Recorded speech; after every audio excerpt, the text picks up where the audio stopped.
How you doing, guys? Welcome to the Drone Zone, and today I've got a review of the Bayang X9 quadcopter, which is essentially just a clone, as you'll probably be able to tell, of the Blade Nano. And this is a very, very cheap and a very excellent drone. I've been bashing it about already, as you can probably tell. I've scuffed some of the Blade propellers already.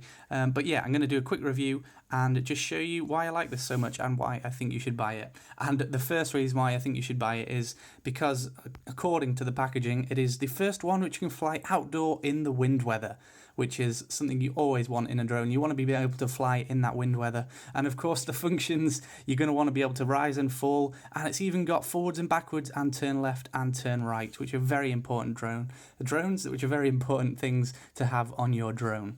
So anyway, onto the review. You'll see we've got the kind of standard, this is the ready to fly version. We've got the standard quadcopter controller for something so cheap. It's just kind of a bit cheap plastic. We've got the on and off. The trim controls. It's actually got headless mode and one key return, which I think is a pretty cool function for such a cheap drone. And then we've got the rates here. It's actually got 3 rates, 25%, 50 and 100. And we've also got a 3D flip or evasion button, so we can do those pretty cool flips in the air. And so that's basically the standard controller. It takes 4 AAA batteries, although it says AA on the website, but it's definitely AAA. And I'll just get rid of that stand I was using. So onto the quadcopter itself, you'll see it's incredibly tiny. It's very small, and I think it's about 13 centimeters by 13 centimeters or so. And it's incredibly light and tiny and lightweight. It's pretty much all plastic, and it's got these. Even though they're plastic, they're still very quite durable protectors, so these blades propellers aren't going to get bashed when you go knocking them into things, so that's going to extend the life of your props by a long time. So you're barely ever going to need to replace these, really. I mean, I've been bashing it about, I must have gone through about 10 batteries or so far, and I've not replaced one of these yet, so it is very good. And the batteries that it takes are these tiny little 150 milliamp lipos, and you just slip them in here. You'll see there's a little container. You just slot them in there like that, and then plug the battery in like that. And it's good because obviously it's lightweight. It means you can quickly swap the batteries out.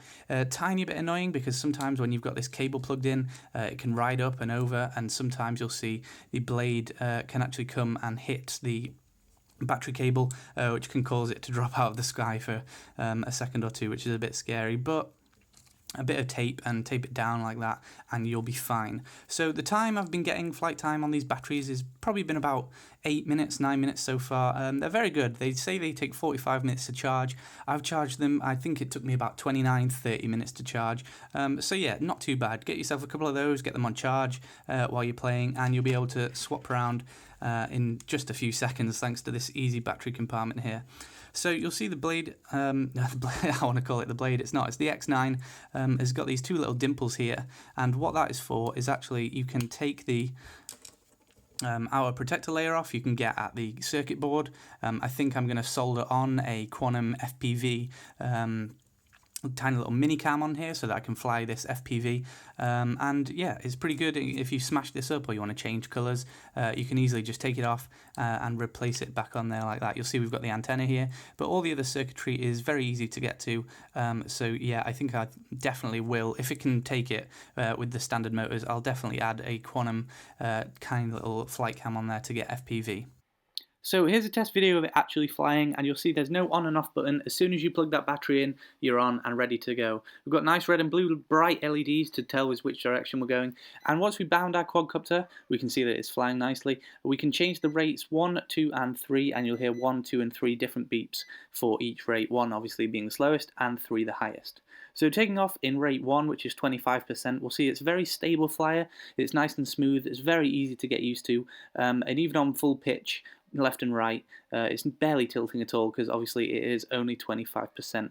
If we bump it up into rate 2 now, which is 50%, you'll see that the angle of attack does increase quite a bit, and it becomes a lot more agile and a bit more sporty and fast compared to rate 1. And bumping up finally to rate 3, you'll see that it's quite insane. It's very agile indeed, and very fast and very sporty, and kind of hard to keep on track of the camera there.